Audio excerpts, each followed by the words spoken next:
Okay, I've got Kieran Canan with me today, and he's going to be our energy mythbuster. So we're going to talk a little bit about energy monitors and the ways we can use them in our house to measure energy. So, Kieran, can you describe to us the various types of energy monitors and the advantages of using them? Sure, yeah. Well, I suppose the first one, and maybe the most flexible one we have, is a walk-around energy monitor, which basically we have another device connected up to the fuse board which transmits the power as the power in the house is going up and down. We'll show you a little look at that later. And the beauty of this one really is flexibility. I suppose the disadvantage is you have to add and subtract a bit, because there'll always be a little bit of power used by the house, so you have to subtract that background power from whatever it is you're measuring. And the other one we will show you is in use in the other room, so we'll go to that now. So this is our other energy monitoring device. At the moment we're after measuring one cycle on the washing machine, which came out as 1.26 kilowatt hours. There are different modes of operation on it, but kilowatt hour is the one that we want to look at. That's the accumulated power over a period of time. So it doesn't matter if the power is changing, you know, heaters switching on and off, motors and pumps switching on and off. This will get an average at the end of the cycle, so that's what I've done there. It can also be used on the fridge. Again, the fridge is switching on and off, and I've measured this to close to 1 kilowatt hour a day, a little bit less. And this fridge is in a nice cold room, so that's the place to have it, the coldest room in the house. We have no radiators switched on, it's in the back kitchen, and that's where you want to have your fridge. So that's the use of this device, is for anything where the power varies a lot, and also it's a little bit more sensitive. It can measure at lower wattage settings. There's no extra calculations needed. What you see on it is what you get. Okay, so we've had a look at the electricity display device, both of them. Thanks a million, Kieran. For those who don't have these kind of monitors, is there an alternative method to measuring how much energy or electricity we use in the house? Yeah, there is. It's a little bit crude, but we'll show you how to do it by watching your electricity meter outside. So we'll just go and have a look at that now. Great. Okay, so this is our electricity meter, and basically we've switched on the cooker just so we can see it moving at some kind of speed. So we're watching for that little red mark, how many cycles it goes round in what length of time. So by dividing the length of time by the number of cycles, we can work out how many kilowatts it's using at any one period of time. This little section up here in the corner gives us some information. It says 1/10 of a kilowatt hour, so you can watch that progressing as high energy appliances in the house are running. And also there's a little piece of information down in the bottom right corner which says 300 rev per kilowatt hour. So 300 revolutions of this wheel, we'll call it, will give you 1 kilowatt hour. That's 1 unit of electricity on your bill. So we're here at the fuse board, and this is the transmitter that Kieran was telling us about earlier. It connects up to the energy monitor, so this is the device that tells us how much energy is being used in the house. Kieran, could you talk us through this, how you set this up or attach it to your fuse board? Yeah, well, it's relatively easy to install. What you're looking for, just up at the top of this device here, is a clamp which clamps on the live wire. So basically you don't need to screw anything in or out, you just need to clamp around that wire.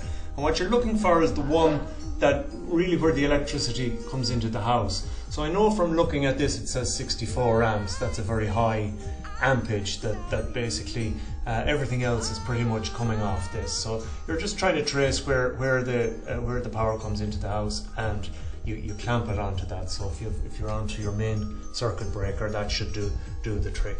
And once it's set up, they're all different, but you usually just hit a button to start it going. Okay, Kieran, so with our electricity display device, our energy monitor, shall we start measuring things? Yeah, well, just before we start though, there's 1 or 2 things we should probably do. And the energy monitoring device is saying 47 watts at the moment, so we'll try and minimise all the standby power in the house. We'll go around and switch a few obvious things off. And also, we don't want our measurements disrupted by the fridge kicking on and off. So we'll go and we'll plug that out, and then we'll be ready to go. Great. Because we'll use this. So we're just going to plug out the fridge. We'll see now our standby power is at somewhere between 41 and 44 watts. Watts. And that hasn't changed, so on standby power the fridge isn't using anything, but it'll stop it disrupting our measurements. And we're roughly 40 watts still, and I'm just going to plug out everything that's in this corner here. That's a television and our UPC box, and it should drop by a few watts.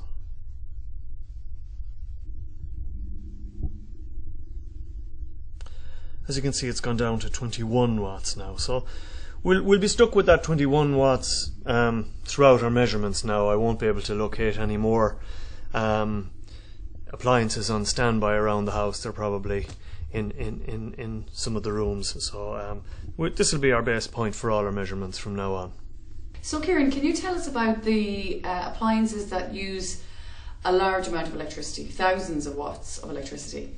Yeah, really what we're talking about is things that produce a lot of heat, be it hot water or hot air or anything that's needed for a lot of heat. So we're talking about things like our electric shower, the electric immersion if you use that, our cooker, irons, microwaves, any kind of air heaters for rooms. So we'll measure all of those and you get a feel for how much each of them use. And you just mentioned there the iron and the microwave, and of course we know the electric kettle uses massive amounts of electricity as well, so we might check that too. Absolutely, yeah, no problem at all. Yeah. So first we're going to measure the shower. That's the thing which uses the most electricity in the house. Now we've jumped up a little bit on our monitor because of the light here. We're starting at 47 watts. So I'm just going to set it going on the highest power setting here.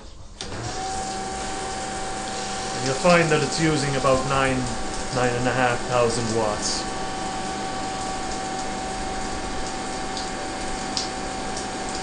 So you can see there it's actually using 8,700 watts.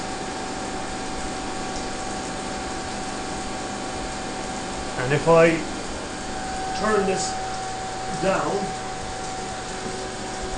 we'll find that really nothing happens.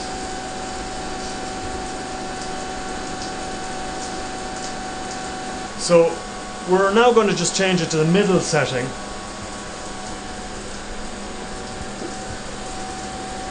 And I expect this will come in at about 5,500 watts, something like that. So there, 5,200 watts, minus the initial 40 or so, so 5,200 would be about right.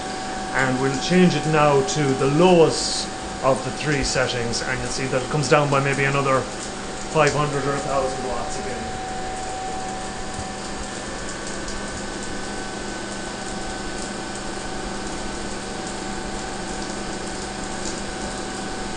So it jumped by about another 1,000 down to 4,200, so that's quite a low amount of power compared to our starting point. So taking all that into consideration, Kieran, how best should we use our showers? Well, really, we should use it on the lowest setting possible, and I suppose if you're somebody who likes to stand under the shower, maybe use the lower settings for all of the shampooing and all that, and then go to the high power setting, for the relaxing bit of the shower. But obviously, the least amount of time that you spend on the high power setting, the better. I find you can use the lowest power setting most of the year, maybe 8 or 9 months of the year. It's a little bit too cold in the middle of winter, so then I use the middle setting. And then if you want to get a good rinse at the end, just for 30 seconds or something like that, switch it on to full power. Great. Kieran, could you talk us through the electric immersion? Our meter is now reading at 34 watts. So basically we've disabled the large element actually. So we're only going to see what the sink element is giving. So I'm just going to switch it on there now. And it's jumping from 34 watts.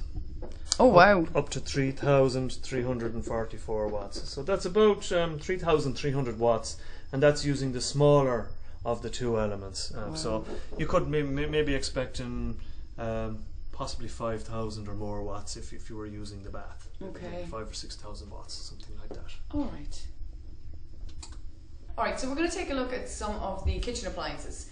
So I think, Kieran, you're going to talk us through the cooker, the kettle, the microwave, and maybe the iron, and maybe some a room heater as well. Yeah. Okay. Sure. So basically, the first thing we'll do is we'll power on a ring. This here is a small ring, so I've got up to 6, and we're going to see that there's quite a big difference between the different settings on the different rings. So it's jumping now from 24 watts, and it's just gone up to 1,624. So it jumped by 1,600, and I'm going to switch it down to 5 now, and we'll find that it almost jumps in half by going from 6 to 5.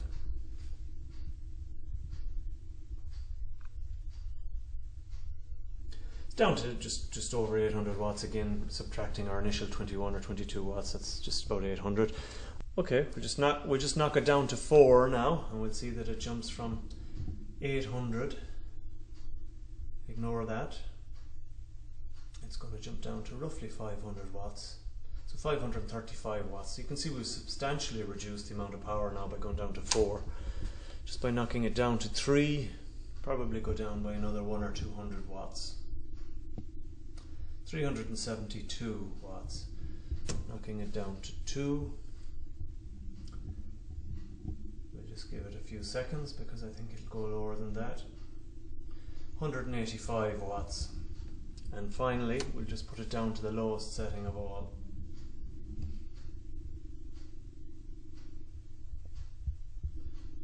154. And we'll also try a bigger ring just to see if there's a difference between the smaller and the bigger rings. So I'm just going to put the biggest ring on the front there onto the max setting. So it's jumping from 23 at the moment up to 2,200. So you can see it's a bit more than the smaller ring. Again, we'll put this down to setting number 5.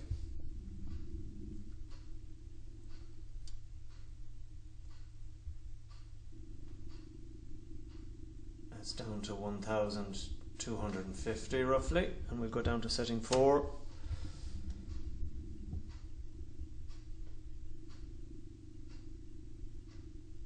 And that's now down to 900 watts, and so on all the way down. So you can see it's a considerable bit more using the big ring than the small ring. The amount it goes down by actually that was a huge jump from 900 down to 300 and something. So going from 4 to 3 on that ring made a big difference.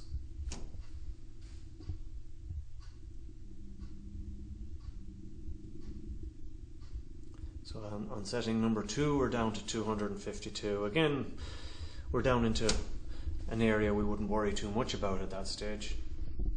And finally, on the very last minimum setting,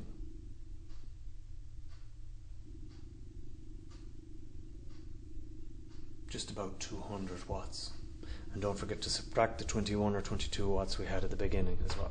So we're going to take a look at the electric kettle now, Kieran, and some things can give us clues about how much power they use. Can you tell us about that? Yeah, I mean sometimes it's on the bottom of the kettle itself or sometimes on the bottom of the base. If we look at the actual rating of the kettle, it says 1,850 to 2,200 watts. So we'll know that the kettle is going to use roughly 2,000 watts. So at the moment, again, we're at 23 watts, and we'll just switch it on.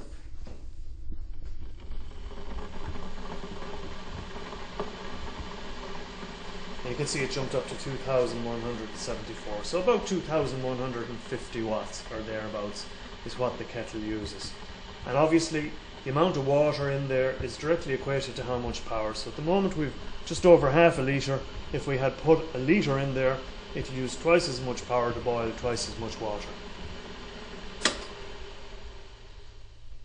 And on our iron here, you won't be able to see it, it's very small, but I can tell you that it says something similar to the kettle actually, 1,330 to 2,200 watts, and I'll just plug that in.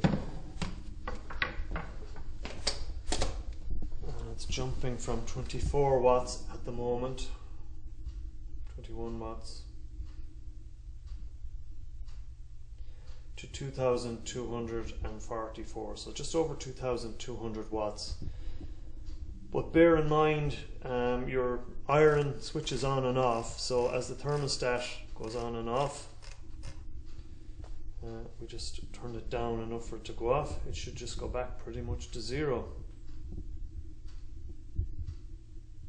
Back to our original 21 watts.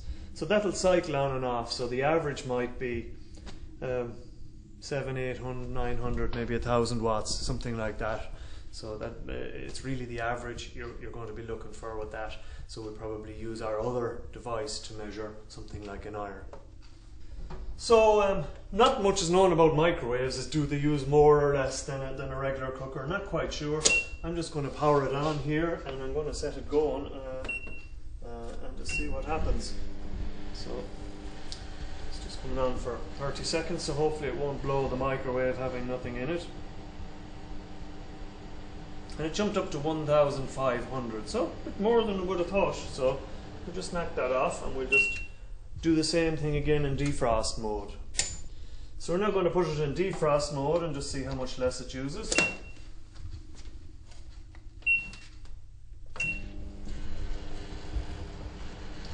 And again, our starting point is about 21 watts. It's jumped up to 683 watts. So you can see it's quite a lot compared to our electric cooker. So not a huge difference. So I guess a lot is down to how long each device needs to do your cooking, really. You can judge that one for yourself. And let's not forget the toaster. Yeah, something I don't use myself, so I don't have a clue how much it uses, so I'll just plug it in. Again, it might say on the bottom of the toaster how much it actually uses, like the other appliances, so you mightn't need to do any diagnostic at all. And you can see there it's using 888 watts, so it's probably not that much when you consider you only have it on for a couple of minutes. So compared to regular cooking, maybe you can have a bit of guilt-free toast. So we're going to take a look at a couple of room heaters, Kieran, right? Yeah, well, this is a standard room heater, and again, it's got a heating element, uses lots of power. So again, we're starting at 22 watts, it's jumped up to 1990 watts, so almost 2000 watts. Again, you see something that produces lots of heat. You know, uses a lot of power. I'll just turn it down to halfway and it'll probably just be about half that power. Just over 800 watts. And now we'll just power in a standard fan by comparison, just to ventilate your house. And on full power, we'll see how much that uses. Almost nothing really, just a few watts. I'll just power it to the lower setting. So at the moment it's saying 26. It might jump down, it's jumped down to 23. And we'll just power it off altogether again. We should be back down to about 21. So fans use very, very little by comparison with heaters. So thanks a million for that, Kieran. So we now know what uses thousands of watts. So what kinds of things uses medium amounts of electricity, hundreds of watts? So yeah, we're really talking about appliances, things like computers, the desktop, laptop, maybe to a lesser degree. We'll compare those in a minute. Our TV, video, things like that. We'll also have a look at the pump for our central heating system that uses a few hundred watts as well. So we'll just show you all of those. So we're just power on the central heating pump. You'll notice that when the central heating comes on, it'll jump up by. So after jumping up there, I'm surprised to 580 watts. Not quite sure if that's correct. No, it's jumped down again now. It's at 228 watts. So roughly 200 watts when you subtract our standby power. So that's worth factoring in, the balancing act between having oil burning and the central heating pump going for a long time. So plumbers will often tell you run at a lower temperature often, but also we need to bear in mind that electricity produces about 3 times as much carbon dioxide as oil. So it's a bit of a balancing act, that one. Maybe somewhere in the middle might be where to pitch it, but it's good to know how much the central heating pump uses in the house. So we're in the sitting room now, and we're going to take a look at the television, the UPC, and a video recorder, right? Video DVD. Video DVD recorder. All right, yeah. So first we'll just plug in the television. I don't expect anything much will happen just by plugging it in. To start with, it's reading 19 watts, and we'll just see if it jumps at all.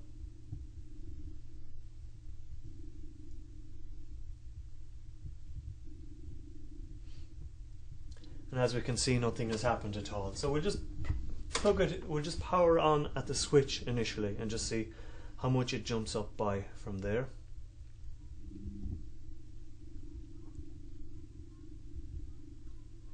And you can see it jumped up to 51 watts, so that's an increase of 32 watts, or roughly 30 watts, 48 there, so about a 30 watt increase. So that's quite a lot of power to have on standby. That's like half of one of the old 60 watt light bulbs going full time with your television. Now we'll just actually power on the TV and see how much power it's using when it's switched on.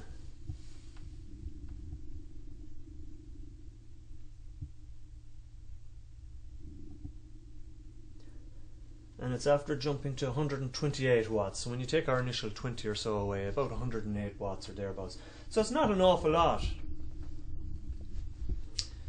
And in fact, some people wonder which technology, the old or the new technologies, are better. Often it's really to do with the size of the television. If you've got a big appliance, chances are it uses lots of power. If you've got a smaller appliance, not so much power. Some of the really big 40 plus inch televisions use hundreds of watts, so that's worth bearing in mind if you're buying a new appliance. Do you really need a really big one? So now we'll do the same thing with our UPC box. So again, we're back down at 19 watts. We'll plug it in, and our UPC box is going through its power up cycle, so we might let it do that for a minute. Yeah, so again, this UPC box used a bit more than what we thought. It went from 19 up to 34 watts, so again about 15 watts. It's probably not a whole lot we can do about that one, because every time we switch it off it kind of upsets it. It's got to go and reset itself, so we may not be able to do anything about that particular appliance. So next we're going to look at the video. So on standby, when plugged in but powered off, it's using about 30 watts. So again, our starting point was 20, so it's using about 10 watts on standby. And we'll just power it on with nothing playing at all, and we'll just see how much power it's used when left idly on for no good reason. It's after jumping up there to 75 watts. So again, subtract the 20, we get about 55 watts is what it's using when it's just sitting there idle. Probably no need to measure what it's using when playing either a DVD or a VHS, because that's the purpose of the device. But more modern devices like hard drives will use considerably less than the old fangled video DVD, which are becoming a little bit obsolete now. Okay, so we're going to take a look at a laptop and a PC. We're just going to compare the two and see how much energy each of them use. So Kieran, you want to start with the laptop first? Yeah, I think the laptop we'll find is using considerably less power than the desktop. Again, our starting point is 19 watts, and it's now up to 64 watts. So it's gone up by 35 watts, 40 watts or thereabouts at the moment. And it probably won't go much more than that. It varies, obviously the hard drive, there's various activities going on and off. At the moment we're reading 55 watts, and with the screen off it's after jumping down to 46. So now we'll plug in the desktop and we'll see how much difference that makes. Starting point is 19 watts. And it's after jumping up 3 watts to 22. And we'll plug in the screen also.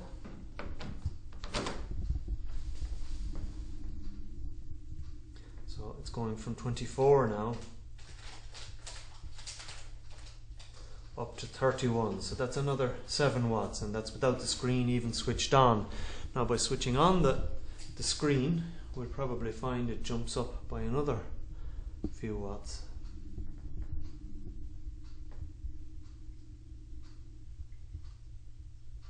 No, it didn't. So we'll now go to powering on the desktop itself.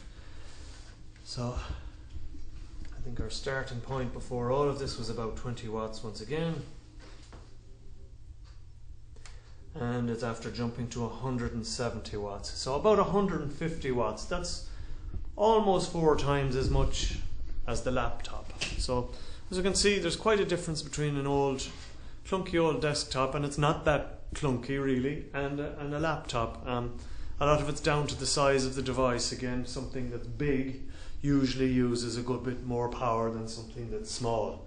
So if you're going to smaller devices like iPads or iPhones, it goes way down the scale again, more than likely.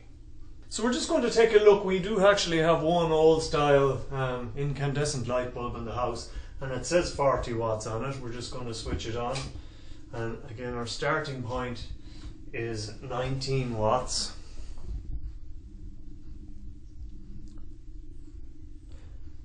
And it's jumped up to 40 watts. So actually it's using 53. So it's using about 33 watts, a little bit less than it says on the rating. But as you can see, there isn't a great quality of light out of that light bulb. Generally, they produce what they say on them. So we'll just have a look at a more modern CFL light bulb. So now we're just going to try a CFL light bulb, and at the moment it's reading 19 watts to start with again. And you can see it jumped up to 32 watts. So just 13 watts used by that light bulb. And that's probably, when it warms up, a higher light output than the other one. It's probably the equivalent of a 60 watt light bulb. So as you can see, you know, there's quite a difference between CFL and incandescent, and incandescent light bulbs have been banned in this country at this point. You can't buy them anymore, so there's probably no issue there, but it's just good to know that you are saving money by jumping to the CFL light bulbs. There's also a newer, even better light bulb called an LED light bulb, which uses about half the power again. It's instantaneous, and there's no environmental concerns about things like mercury or anything like that related to them. They're improving all the time, so they're worth considering, especially for people who have downlighters in their rooms. They provide good quality light for about 2 watts, very, very little power whatsoever. So we've taken a look at the medium-sized appliances and the energy that they use. So we're going to take a look at some small appliances. So what types of appliances use very little energy? Yeah, well, I suppose first we look at this little iPod here. We tried this out, hooking it into the laptop, and it made no noticeable change whatsoever in the power. We couldn't detect even a single watt of change. And that's kind of understandable, because if we look at batteries, I've got 2 of them here. This is a larger rechargeable battery, one of the more superior outputs, and it says it's got 2,500 milliampere hours. Now at 1.2 volts, that works out at roughly 3 watts is what it can give. Now bear in mind, a kilowatt hour is 1,000 watts, so 3 watts is quite a small amount of power, and that will do that for 1 hour. So this smaller battery says it's using 900 milliampere hours, and at 1.2 volts that equates to roughly 1 watt. So again, 1,000th of a kilowatt hour. So as you can imagine, they're very, very small by comparison with some of the other things in the house. But it is worth getting rechargeable ones, because probably more power goes into making the battery by far than maybe ever delivered by the battery during its lifetime. So if we could keep reusing the same ones over and over again, we save a little power that way. Okay, so the other small appliance then would be stuff like the radios in the kitchen. Radio and maybe the modem for our computers as well. We'll have a look at those. Great. So we'll just try the radio here. People wonder how much power stereos and radios use. This is standard radio, and at the moment it's 19 watts, and I have a suspicion at most it's using 2 or 3 watts. What happened to the bird? So actually it hasn't registered any power whatsoever, so the likelihood is that the radio has used less than 1 watt in power. So it's very, very little power altogether. Now, things like stereos with amplifiers on them, they're considerably more, and again, you kind of got to go by the rating that's on the amplifier. So if an amplifier says 30 watts, it's going to be using 30 watts. If it says 60 watts, like a large guitar amplifier, for example, it's going to be using 60 watts, which again equates to one 60 watt old light bulb. I'm going to switch on the modem here and just see how much that uses. A lot of people leave their modems on night and day, they never switch them off, so curious to see how much this uses. It's after jumping up to 38 watts, so that's a jump of about 9 watts. So again, not totally insignificant. It's probably worth turning off your modem when you're not using it. Every little bit counts. So Kieran, can you talk us through an electricity bill? Just very briefly explain to us what's a kilowatt and what is a unit. Sure, yeah. Well, what we've been measuring is kilowatts, and that's just the instantaneous power really. What we want to measure is, or what we want to know is kilowatt hours. So really to work it out, you multiply the amount of hours that something is operating for by the number of kilowatts that we were measuring. Now, a lot of the time we were just measuring watts, so we divide by 1,000 in that case. Yeah. So basically if something's operating for 15 minutes and it's using 4 kilowatts, then you divide it's 1/4 of an hour, so you divide your 4 kilowatts by 4 and you get 1 kilowatt hour if it's running for 15 minutes. So that's how you would work out individual and contributions towards your electricity bill. Then overall, a couple of things you need to know. How much does your kilowatt hour cost? And I know most of the energy companies, it's about 18 cents. Okay. Now they say less on the bill, but basically what you kind of want to do is divide the overall cost of your bill with all of the different charges and so on by the number of units. Okay. And then that'll give you your cost per kilowatt hour. And then one final thing to note is the amount of renewable energy. Most the electricity companies now explain how much renewable energy they have on their bills, and this particular company are saying they have 24% renewable energy, and the average for the all-island market is 12%. So they're claiming to be twice as good as the average. Now it'll chop and change quite a bit. So basically what you have to do with that is keep an eye on the different energy providers and see how much they're claiming to be renewable energy as part of the overall mix. Obviously the more the better. So we've measured energy from large appliances down to medium-sized appliances down to small appliances. What's the most important thing we can take from this? What's your general conclusion, or what would you recommend people to do? Well, really it's to focus on the big things. I suppose we started off with looking at all the things that use lots and lots of power in the house, and you could be a long time switching off smaller things. By all means do it. It's every little bit counts, but every big bit counts a lot more than every little bit. So really what you want to do is focus on the things that are really making a big impact on your bill and trying to change them. For example, in cooking, maybe try and use the same ring, use a steamer or something that can cook 2 or 3 things at the one time.